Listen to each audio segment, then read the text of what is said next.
We've got Roger Stone on the line via Skype. But I don't know what happened with Seth Rich, but I know it deserves to be investigated, and that's not an evil thing. That's not a bad thing. And you've got the whole Democratic Party not letting Homeland Security in over a 2-year period into their computers. And you've got all these foreign nationals involved with the highest level security clearances and who also don't have security clearances interfacing. Something's going on here. And I saw the family at first in the news saying our son was shot, this needs to be investigated. I saw them on television. I read their quotes. And then a week or so later, the Democratic Party top crisis manager, bills himself as the top guy, is in there managing it, saying it's insane to question anything, move along, in national television going, some young kid gets shot and it's a big national news story, move along. But then WikiLeaks said, we don't give away our sources, but yes, we're basically saying Seth Rich was our source. So it's highly suspicious. But this is how they changed the subject off of the WikiLeaks, off of the DNC emails, off of what's in them. They're not denying those are real emails about rigging debates, rigging polls, intimidating people, sending people to Trump rallies to get women beat up, to blame Trump, on and on and on. They just keep changing the subject. Where you hate the family of Seth Rich, if you even talk about it. I have nothing against the family of Seth Rich. But if we're questioning the Democratic Party, a bunch of known liars, that is the default position, and they act like something is rotten in the state of Denmark. Let's play the Debbie Wasserman Schultz clip of her just a month ago threatening the D.C. police concerning these brothers, these Pakistani brothers, with the highest level clearances by the Democrats when the feds couldn't even get into their computers, getting paid 3 times what they were supposed to, and this, and then all these laptops and things disappearing, and then the DNC threatening the D.C. police, give us these laptops or you're really going to regret what happens. Here it is. It is not, under my understanding, the Capitol Police is not able to confiscate members' equipment when the member is not under investigation. It is their equipment, and it's supposed to be returned. Well, I think there's extenuating circumstances in this case, and I think that, working through my counsel and the necessary personnel, if that in fact is the case, and with the permission of through the investigation, then we'll return the equipment. But until that's accomplished, I can't return the equipment. I think you're violating the rules when you conduct your business that way, and should expect that there would be consequences.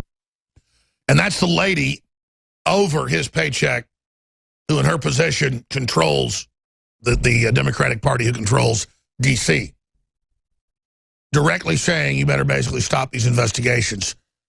Now let's go ahead and go to a clip of Colonel Schaefer talking about these brothers last week on Fox News. Here it is. So that's why the Capitol Hill police rolled in saying there's something wrong here. And now the FBI has rolled in. And let me give you the big takeaway here. It looks like a foreign intelligence service may be the recipient of all this, and something called the Muslim Brotherhood. So, whoa. The Muslim Brotherhood? Debbie, they're going to really say it's a conspiracy theory really now. Conspiracy now, but that's where apparently all this has been going in law enforcement. That's why the FBI is now investigating beyond the wire. These brothers have been kicking around Capitol Hill in various capacities for IT, but they essentially were blacklisted by most of the other Democrats, correct? Right. But yet she gave them a home. She gave them a home. Interesting. And they actually suspended most of their access in February of this year, and she kept them on anyway. So she's just a very nice person. Apparently it's a jobs program over there at the DNC. $300,000 being kicked over to Pakistan finally was the straw that broke the camel's back. But his wife is gone. She's safely over there in Pakistan. Lieutenant, keep covering it for us. Lieutenant Colonel Schaefer, thank you so much. Now joining us from Los Angeles, California, is Roger Stone via Skype to break this down. His new story that he's quoted in at Infowars.com from his D.C. sources that we are investigating reportedly has Seth Rich at the Democrat Party with these same individuals the night he dies. And all we're saying is one of these brothers is caught trying to flee the country at the airport. You've got all this swirling around it. The feds wanted to investigate what was happening inside of the DNC computers. They wouldn't let them more than 20 times. This deserves to be investigated. Roger Stone. Alex, great to be with you, and welcome back.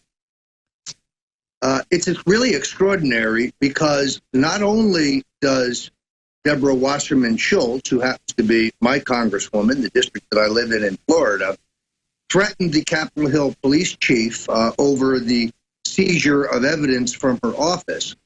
But after she is well aware that the investigation has been launched, she changes the classification of the Awan brothers from consultant to House of Representative employees to ensure that they continue to have access to the House of Representatives computer system.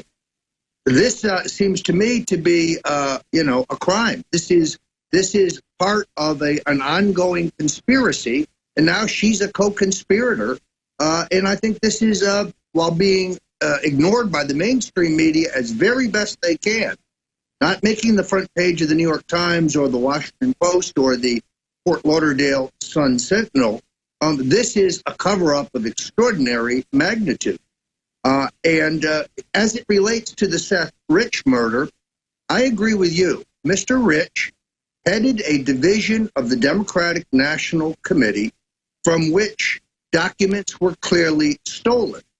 We now know from William Binney and Ray McGovern and others in an extraordinary piece published last week that the evidence shows that the documents were never hacked but were downloaded to thumb drives and removed from the DNC. So the entire question of hacking of the DNC by the Russians, that's false.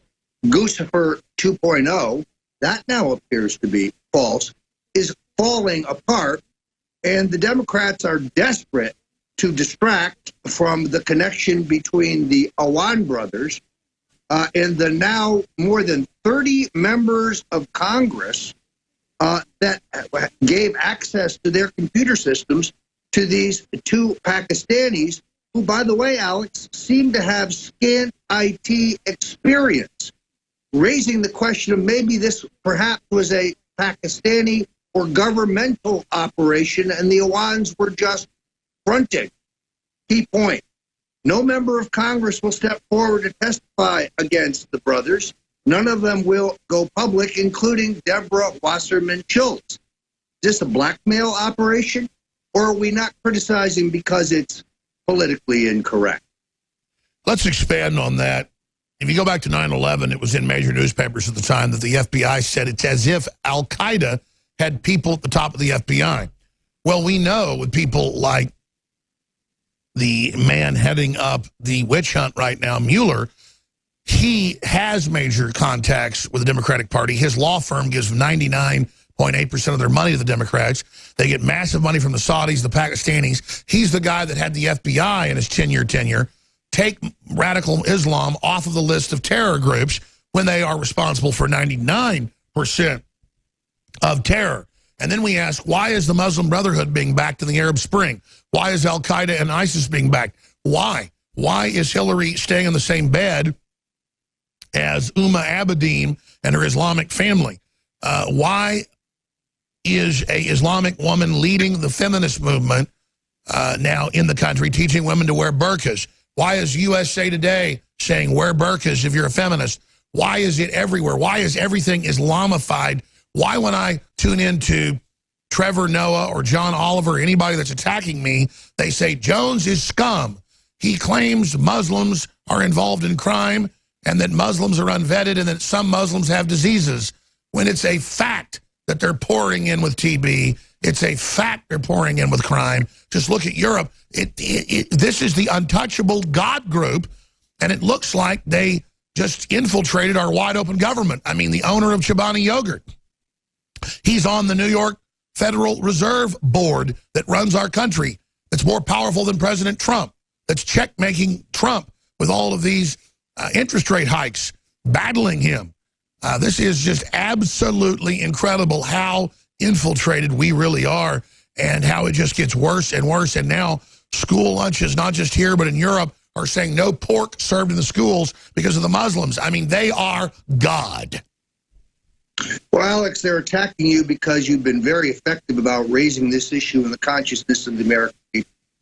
I know they want to cut Infowars.com off. I know they want to limit our reach to the American people, but they're not going to be successful. And they're attacking you relentlessly because you have raised the profile of this very important issue. I want to address also the question of Anthony Scaramucci, which you raised in the opening here, because I think it's most important. Turns out that Scaramucci is a political suicide bomber. Yes, he may have blown himself up, but he took out 2 rhino whistling moles in the Trump White House, those being Reince Priebus and Sean Spicer. I have now determined, absolutely positive, that Rod Rosenstein, the number 2 man at the Justice Department, the man who on his own volition decided to appoint the Lord High Executioner Robert Mueller as a special counsel to investigate a matter in which there is no evidence of crime, the Russian collusion delusion, that Mr. Priebus is the one who directed the hiring of Mr. Rosenstein, and he did so on the recommendation of Congressman Elijah Cummings, Democrat of Baltimore. He has saddled the president with an ass in the bosom, with an assassin who will cook up any kind of phony allegation against our president in an attempt to remove him. And now we know why Cummings is always running around slobbering and drooling over Rosenstein, and why he's been on the news saying who he would accept as a new FBI director and who he wouldn't, because he's been burrowed into this whole thing when he's one of the most politically discredited, corrupt, partisan manipulators out there. And if you will look carefully at Mr. Cummings' filings with the Federal Election Commission from his re-election campaign, you will see that he's violating the law, essentially living off of his campaign committee and being reimbursed handsomely for travel expenses in a completely illegal and improper way. Let me put it another way. If Mr. Cummings were a Hispanic Republican, he would be in jail right now. We've seen the same thing with Maxine Waters, where she pressures the government to bail out a bank without disclosing that she and her husband own shares of that bank, that her husband is on the board of directors of the bank. Again, if she were a Hispanic Republican, she would be in prison right now. And let's talk about Wasserman Schultz, though. White women also seem to have this, like Hillary, this invincibility card because they can play the gender. I mean, look at Wasserman Schultz and how she's involved with the DNC controlling the District of Columbia and threatening the police with their funding if they keep investigating the computers and don't hand stuff over. I mean, this group of people is lawless. And Maxine Waters, according to the FBI and others, is the most corrupt member of Congress who's never been prosecuted. Fortunately, Owen Schroyer was the first to identify the candidacy of Omar Navarro, a hard-charging young reformer who is going to make history in that district. I was with Omar last night. I went there voluntarily to help in a fundraiser. We raised about $25,000, which is small potatoes compared to what Maxine Waters has, but there's a sea change coming. Watch this campaign and this district very, very carefully, Alex. Final point, and this needs to be made. My sources at Fox and my sources in the White House tell me that the lawsuit filed by the black private investigator, former D.C. police officer, is completely and totally bogus. This man's changed his tune so many times, it's hard to keep up with the truth. He is the one who said that the D.C. police destroyed the computer or lost the computer of Seth Rich. He is the one who said there was a cover-up. Now he's saying he never said those things. I expect this lawsuit to be dismissed summarily. Well, certainly it looks like perfect PR for the Democrats right now, whoever's behind this, the kind of smokescreen, the larger issues as more comes out about the murder shot in the back of Seth Rich that we're not going to shut up about. Thanks, Roger Stone. Roger's now officially with InfoWars. Infowars.com is the most hated news site by global tyrants in the world. Keep spreading it. They hate it.